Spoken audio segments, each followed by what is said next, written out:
me desperté el día de mi 60º cumpleaños con una chispa de esperanza, pensando que este año podría ser diferente. Tal vez encontraría un mensaje de Javier, una llamada rápida de mi hermana, o incluso una tarjeta esperándome en el buzón. La casa estaba en calma, con los rayos del sol mañanero acariciando la sala. Y por un instante me permití soñar con un pequeño gesto, algo que me recordara que yo importaba. Hojeando mi celular más por costumbre que por expectativa, me detuve en seco. Facebook, decenas de fotos de mi familia riendo, globos flotando, una pancarta colgada sobre la chimenea. Mis ojos captaron las palabras al instante, celebrando a Sofía, nuestra estrella brillante. Mi estómago se hizo un nudo. Anoche habían hecho una fiesta, no para mí, ni siquiera una celebración atrasada, sino para Sofía, mi nuera. Hice clic en las imágenes, reconociendo rostros familiares. Mi madre, radiante, llevando un pastel decorado con los colores favoritos de Sofía. Mi padre, abrazándola mientras ella abría una cajita de joyería. Javier, en un rincón, con una media sonrisa. Luego lo vi su comentario bajo las fotos. Al menos alguien merece ser celebrado. Esas palabras me golpearon más fuerte de lo que esperaba. No era solo la fiesta, era el mensaje que, como un hilo invisible, recorría mi vida, mis esfuerzos, mis sacrificios, mi presencia, todo invisible, todo secundario. Un nudo de dolor y desconcierto se formó en mi pecho. Había pasado décadas cuidando, pagando cuentas, apoyando a la familia en crisis, y aún así, aquí estaba, borrada incluso de un simple reconocimiento de cumpleaños. Me senté al borde de mi cama, mirando el celular, con los dedos suspendidos sobre la pantalla. Una parte de mí quería escribir un comentario, expresar el dolor, exigir reconocimiento, pero otra parte se resistía, sabiendo que cualquier reacción sería ignorada, minimizada o tachada de mezquina. La habitación de pronto se sintió demasiado pequeña, el silencio amplificando años de descuido que me llevaron a este momento. Di la vuelta al celular sobre la cama, presionando las palmas contra mis ojos. 60 años. Y este era el patrón que había aprendido a esperar, invisible, ignorada, dada por sentada. Mi pecho se apretó y supe que esta vez no podía dejarlo pasar. No esta vez, mañana, decidí. Sería el primer día en que empezaría a pensar en mí misma. He pasado la mayor parte de mi vida en las sombras, dando sin esperar nada y cargando en silencio con responsabilidades que nadie más parecía dispuesto a asumir. Desde muy joven, fui la responsable. Pagaba cuentas, cocinaba, organizaba citas, mantenía la casa en orden cuando mis padres o Javier estaban demasiado ocupados para notarlo. Celebraba mis logros en secreto, ahorraba para emergencias y me aseguraba de que nadie a mi alrededor pasara necesidades. Sofía, en cambio, parecía deslizarse por la vida sin esfuerzo. Desde que entró en la familia, recibía elogios por los gestos más pequeños, una nota de agradecimiento, una habitación ordenada, una sonrisa de alguna manera. Siempre era nuestra estrella brillante. Mis logros, sin importar cuán grandes, pasaban desapercibidos. Solo se mencionaban cuando convenía. Recuerdo mi primer gran dolor como madre. Navegando la tensión constante entre apoyar a Javier y tolerar el favoritismo tácito que acompañaba a Sofía, aprendí a reír ante cumplidos que no eran míos, a minimizar mis éxitos laborales, a disimular mi frustración cuando mis sacrificios pasaban desapercibidos, incluso de adulta. Planeaba cenas familiares, organizaba festividades y coordinaba celebraciones. Mientras el reflector siempre caía sobre Sofía, a veces la injusticia era sutil. Un comentario fuera de lugar de un pariente, una anécdota donde mi papel se reducía, un regalo de cumpleaños dado con generosidad a Sofía, mientras el mío era olvidado. Eran recordatorios constantes de que mi presencia se asumía, pero rara vez se valoraba. Y aún así, seguí adelante, pensando que la lealtad significaba borrarme a mí misma, Me convencí de que mi valor no dependía del reconocimiento, que el amor era suficiente para justificar mi invisibilidad. Pero al reflexionar, una pregunta resuena cada vez más fuerte. ¿Cuándo deja de ser la lealtad una virtud y se convierte en una jaula que te mantiene invisible? Mañana, sabía, empezaría a explorar qué significaba la libertad. Durante más de 2 años, estuve cubriendo los gastos de Sofía en silencio, asegurándome de que su departamento nunca quedara sin renta y que sus servicios básicos no se cortaran. Cada mes, entraba a mis cuentas, transfería el dinero directamente a su casero y llevaba un registro meticuloso en una hoja de cálculo para emergencias. Seguía fechas de vencimiento, montos y recordatorios de las compañías de servicios, anticipando cualquier problema antes de que llegara a ella. Nada de esto fue pedido. Lo hice porque no soportaba la idea de que la desalojaran o se quedara sin calefacción en pleno invierno. Coordinaba con los caseros por correos cuidadosamente redactados para no revelar mi intervención. Cada vez me recordaba que esto era temporal, una red de seguridad, hasta que ella pudiera valerse por sí misma. No se lo conté a Javier, ni a mis padres, ni a nadie. Mentir por omisión se volvió algo natural, un escudo contra las preguntas que inevitablemente llegarían. Y aún así, la frustración crecía en silencio. Mientras yo cubría sus errores, la familia celebraba sus éxitos con fotos, globos y publicaciones en redes sociales. Pasaba por imágenes de cenas, intercambios de regalos y fiestas, cada una apretando más el nudo en mi pecho. La admiración y los elogios que recibía Sofía se sentían inmerecidos, especialmente sabiendo lo precaria que era su situación en realidad. A veces me preguntaba si alguien vería la verdad. Mis esfuerzos, invisibles para la familia, me hacían irrelevante a sus ojos, mientras la dependencia de Sofía quedaba oculta tras una fachada cuidadosamente mantenida. Empecé a darme cuenta de que mi resistencia, mi paciencia, se habían convertido en una especie de prisión silenciosa. No era exactamente resentimiento, sino una claridad creciente de que, si seguía así, nunca sería reconocida. Nunca sería valorada por mis sacrificios y, lo peor, nunca sería libre. Mañana, decidí, empezaría a considerar qué significaba dar un paso atrás y dejar que las consecuencias llegaran a quien correspondían. Ver las fotos en Facebook fue la chispa que encendió una verdad que había evadido por demasiado tiempo.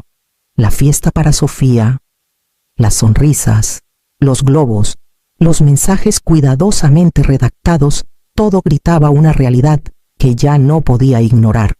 Mis esfuerzos, mis sacrificios, mi apoyo silencioso, no habían logrado ganarme reconocimiento ni respeto.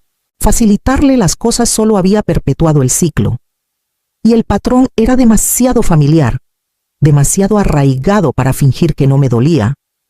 Recordé cumpleaños pasados, los míos olvidados, reducidos a un mensaje de texto en el mejor de los casos. Mientras los gestos extravagantes se reservaban para Sofía, recordé las festividades donde mi planeación meticulosa pasaba desapercibida, las innumerables veces que había reorganizado horarios, pagado cuentas o prestado dinero, solo para ser invisible a los ojos de la familia. El dolor de todo esto se acumuló durante décadas, cada desaire sumándose a un peso que ya no podía llevar en silencio. La rabia comenzó siendo silenciosa, hirviendo bajo la superficie, pero creció hasta convertirse en una resolución firme. Me di cuenta de que, si seguía absorbiendo su indiferencia, permanecería invisible por el resto de mi vida. No se trataba de castigar o vengarme, sino de autorrespeto, de reclamar los límites que había ignorado por tanto tiempo. Había pasado años asegurando la comodidad de los demás, mientras sacrificaba mi propio reconocimiento, y era hora de ponerle fin. Empecé a planear, con cuidado, pero con decisión, la hoja de cálculo de transferencias, los correos con el casero, las notas sobre los servicios, todo seguiría ahí. Pero el próximo paso sería solo mío. Establecería límites, tomaría control de mis finanzas y dejaría de facilitar comportamientos que minaban mi valor. Sería un acto medido, deliberado e inquebrantable. Una señal de que ya no sería invisible en mi propia vida. Con la noche acercándose, me senté en calma, sintiendo los primeros destellos de empoderamiento tras años de borrarme a mí misma. Sabía que el camino por delante sería tenso, que pondría a prueba mi paciencia, mi resolución y mis relaciones, pero por primera vez en décadas, me sentí capaz de mantenerme firme. Mañana comenzaría a reunir las pruebas, preparándome para confrontar no solo el comportamiento de Sofía, sino el patrón de indiferencia de la familia. Pasé la mañana revisando estados de cuenta, navegando por 2 años de transferencias, facturas y recordatorios, cada pago que había hecho por la renta de Sofía, los servicios y las emergencias inesperadas estaba cuidadosamente registrado, cada uno un testimonio silencioso de mi resistencia. Abrí las carpetas de mi correo, buscando correspondencia con caseros, compañías de servicios e incluso el trabajo de Sofía, armando el rompecabezas de un patrón que sabía que existía, pero que había sido demasiado cortés o estaba demasiado agotada para enfrentar. Las inconsistencias de Sofía eran evidentes al examinarlas de cerca. Correos de su boutique confirmando que había sido despedida meses atrás. Notificaciones de la compañía de servicios que por error me habían reenviado a mí en lugar de a ella. Y mensajes del casero pidiendo pagos que ella no había hecho. Todo pintaba un cuadro claro. Ella había estado viviendo de mi apoyo mientras presentaba una fachada de estabilidad y empleo ante la familia. Y nadie lo había cuestionado. Organicé los documentos en una sola carpeta, etiquetándolos por fecha y tipo, para que, si necesitaba presentarlos, la verdad fuera innegable. Cada archivo que guardaba era otro ladrillo en el cimiento del caso que estaba construyendo, no para humillar a Sofía, sino para protegerme de una explotación continua y finalmente establecer mis límites. Mientras trabajaba, reflexioné sobre mis años de facilitación silenciosa. Me había convencido de que ayudarla, incluso a costa de mí misma, era una forma de amor, pero el amor sin reciprocidad, sin respeto, se había convertido en una forma de borrarme. El registro cuidadoso y la organización no eran solo para detener el problema inmediato, eran para reclamar mi agencia y negarme a seguir siendo invisible. Esbocé estrategias mentales para las conversaciones que tendría con el casero, con Sofía y, eventualmente, con Javier y el resto de la familia. Cada paso debía ser deliberado, ético e inquebrantable. No permitiría que mi empatía se convirtiera en un arma contra mí, ni renunciaría al poder que había mantenido en silencio por tanto tiempo. Al caer la noche, la carpeta estaba completa, el plan tomando forma en mi mente. Mañana daría el primer paso hacia la aplicación de mis límites, enviando las señales de que las cosas estaban a punto de cambiar.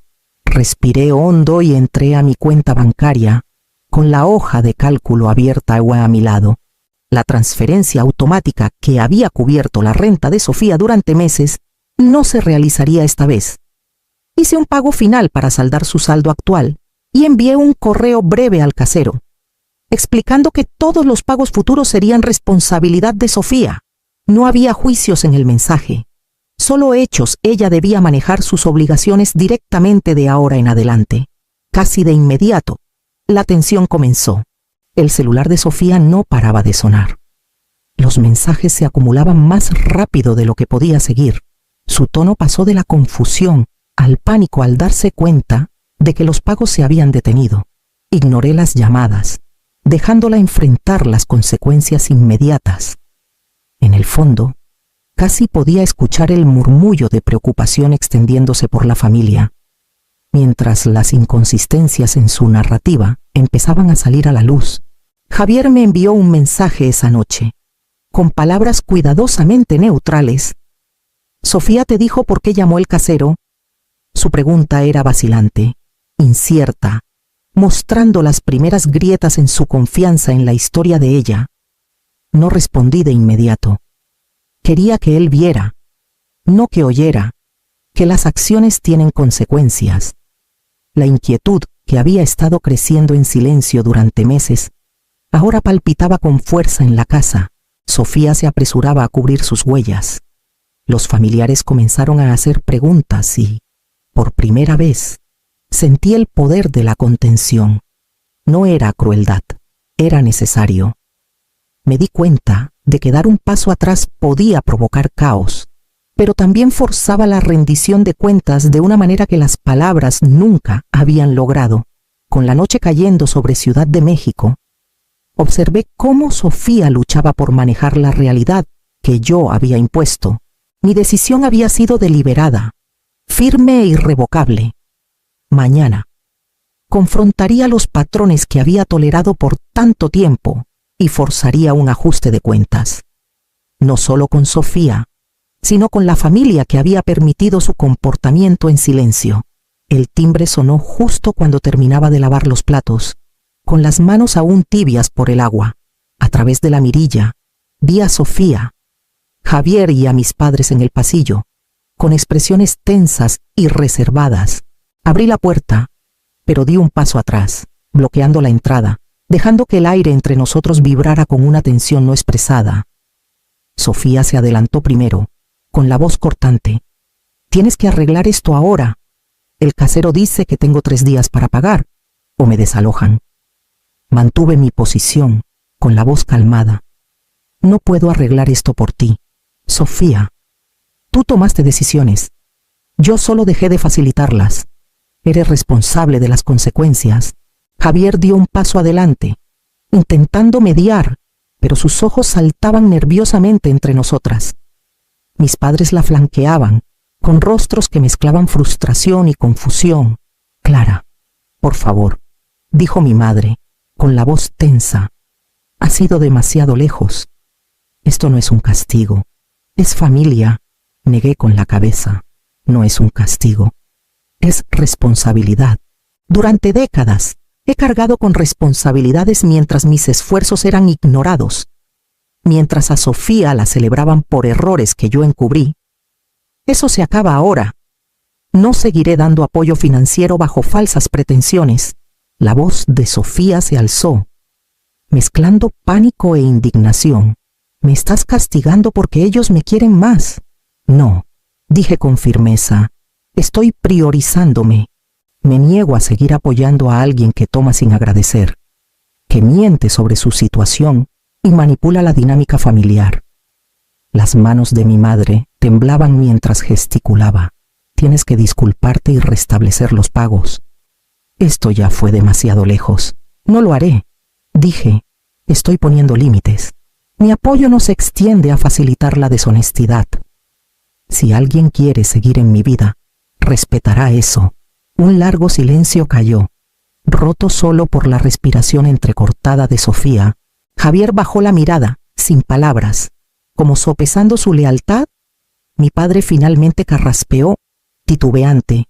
«Clara, no nos dimos cuenta. He esperado demasiado por reconocimiento», dije, mirándolos a cada uno a los ojos. «Este es el ajuste de cuentas. No seguiré siendo invisible». La habitación se sentía cargada, el peso de décadas oprimiéndonos a todos. Vi el miedo parpadear en los ojos de Sofía. El primer reconocimiento real de las consecuencias.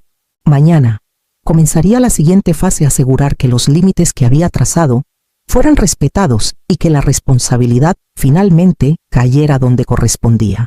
Los días siguientes fueron tensos e implacables. Los mensajes inundaban mi celular. Sofía suplicando, mi madre intentando hacerme sentir culpable, mi padre ofreciendo justificaciones, Javier atrapado en el medio. Cada intento por persuadirme ponía a prueba la resolución que había construido durante décadas. Pero me negué a ceder. No respondí a los mensajes frenéticos de inmediato. Dejé que las consecuencias se asentaran de forma natural.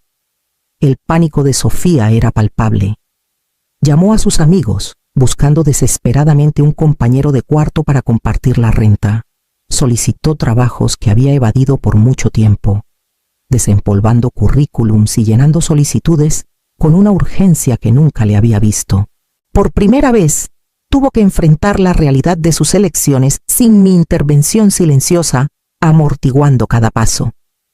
Mientras tanto, yo experimentaba algo desconocido, un orgullo silencioso por mis propias decisiones.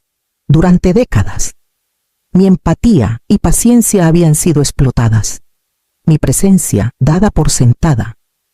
Ahora, mantenerme firme se sentía como un acto de autorrespeto tanto como de responsabilidad. Cada vez que Sofía enfrentaba un obstáculo que antes había evadido, me recordaba que no estaba siendo cruel. Estaba exigiendo que la responsabilidad coincidiera con el privilegio, que las consecuencias se alinearan con las acciones. Incluso mi hijo, Javier, parecía cambiar sutilmente. Observando los esfuerzos de Sofía por independizarse, con una nueva conciencia, no intervino en su favor tan rápido, dejándola lidiar con los resultados que había evadido por mucho tiempo. Mis padres, aunque aún frustrados, comenzaron a ver la firmeza en mi postura, reconociendo tal vez, por primera vez, la magnitud de mis contribuciones y el patrón de favoritismo que habían permitido. Pasaba las noches reflexionando sobre el pasado y sobre la vida que casi había rendido a sus expectativas. El empoderamiento que sentía era tangible, una victoria moral no sobre los demás, sino sobre la inercia que había dictado mis decisiones por tanto tiempo. Mientras Sofía lentamente tomaba pasos hacia la autosuficiencia, me di cuenta de la importancia de mantener límites. No solo era una protección para mí, sino una lección para quienes habían dependido de mi invisibilidad para su comodidad. Mañana observaría cómo estos cambios tomaban fuerza, viendo cómo la responsabilidad reformaba la dinámica familiar y mi propio sentido de libertad. Las semanas siguientes se sintieron surrealistas, pero liberadoras. Sin la obligación constante de cubrir la renta de Sofía o monitorear sus cuentas, podía enfocarme completamente en mi propia vida. En el trabajo, me lancé a proyectos que había pospuesto por mucho tiempo, y mis esfuerzos no pasaron desapercibidos. Mi jefe me ofreció un ascenso, uno con mayor responsabilidad, y un paquete modesto de reubicación a la oficina de Guadalajara. Por primera vez en décadas, mis logros profesionales fueron reconocidos sin comparaciones ni desdén. Cada mañana, me asentaba en rutinas que nutrían mi independencia, preparar el desayuno sin apresurarme para anticipar las necesidades de alguien más, caminar al parque cercano para tomar aire fresco y pasar las noches revisando mis finanzas personales, algo que había postergado por mucho tiempo. La sensación de control era vigorizante. Ya no medía mi vida contra el caos de las elecciones de Sofía o las expectativas de la familia. Mientras tanto, Sofía comenzó a adaptarse a la realidad que yo había impuesto. Encontró un compañero de cuarto para compartir su departamento. Solicitó trabajos de tiempo completo que había ignorado por años y poco a poco empezó a tomar responsabilidad por sus finanzas. La transformación fue torpe y desigual, pero era real. Javier, también, comenzó a observar sus esfuerzos con una conciencia que antes no tenía. Ya no la defendía automáticamente. En cambio, parecía medir las acciones contra las consecuencias. Un cambio sutil pero significativo. En casa, la dinámica familiar comenzó a recalibrarse. Mis padres, aunque al principio frustrados, reconocieron mis contribuciones de manera pequeña y tentativa, una nota de agradecimiento en la mesa de la cocina, una mención silenciosa de mi ascenso durante la cena o una breve conversación que no giraba en torno a Sofía. Aunque no era una reconciliación total, era reconocimiento, una señal de que años de invisibilidad podrían finalmente ser desafiados. Me encontré reflexionando sobre el pasado, dándome cuenta de cuánto tiempo había perdido en facilitaciones silenciosas y trabajo no reconocido.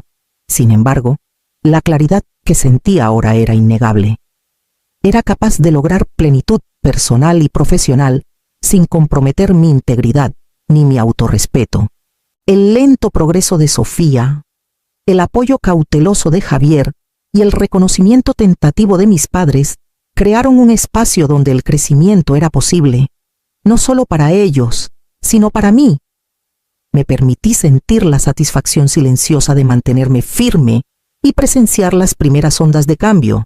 Mañana exploraría cómo estos ajustes seguían transformando la dinámica familiar y consolidando los límites que había establecido, asegurándome de que el respeto por mi vida y mis elecciones fuera permanente. Pasé la mañana revisando mi calendario, anotando los logros que había alcanzado silenciosamente a lo largo de los años, proyectos completados, ascensos ganados, hitos alcanzados, ninguno de los cuales había sido celebrado por mi familia, por primera vez en décadas. Me permití reconocerlos plenamente, saboreando el orgullo que había reprimido por tanto tiempo. Me di un pequeño festejo, un brunch tranquilo en mi café favorito, una compra reflexiva que había pospuesto y un paseo por el parque donde podía reflexionar sin interrupciones. Cada paso reforzaba los límites que había establecido, la línea firme que había trazado entre mi generosidad y mi autorrespeto. Las lecciones de los últimos meses se asentaron con claridad. La justicia requiere acción. El reconocimiento comienza con uno mismo y la agencia personal no puede cederse a nadie más. Sin importar cuán cercanos sean, entendí que el amor y la lealtad no exigen invisibilidad, prosperan junto al respeto y la integridad. Con la caída de la tarde, me senté en mi departamento, sintiendo cómo el peso de décadas se desvanecía. La independencia ya no era abstracta, era tangible, vivida y empoderadora. La paz no era una promesa lejana. Era el espacio que había creado para mí misma, libre de la manipulación y el favoritismo que habían dictado mi vida por tanto tiempo. Mañana seguiría avanzando, guiada por la claridad y la fuerza que finalmente había abrazado, sabiendo que mi vida ahora era verdaderamente mía,